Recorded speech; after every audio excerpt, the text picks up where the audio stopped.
And we're live. Cristina, Adriana, hello. Thank you once again for being on the Cove with us. Take a second and introduce yourselves to the public, please. My name is Cristina Rodriguez. I am a local artist. I am very happy to be here. Thank you for A very having talented local artist. Very, very talented local artist. Well, thank you, Damaka, for having us. I'm Adriana Vergara. I'm an art dealer, and I represent Cristina Rodriguez here in Miami. Thank you once again for being on. And so let's jump right into this. Give us a little background, Cristina. Let us know, where you're from, where your family's from, what kind of heritage you have, your background, and how you fell in love with art, and how you fell in love with the style of art that you create. Well, let's see. I grew up in Miami. I actually grew up in Miami Lakes, not far from here in Hialeah. And my dad is from Cuba. My mom is from Hawaii.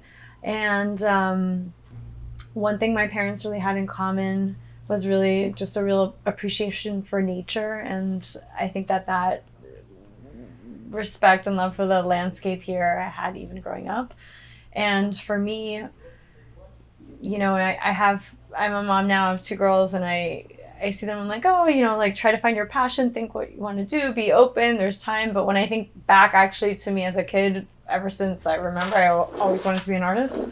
I was really focused on just making every possible arts and crafts projects, always, starting at like 5.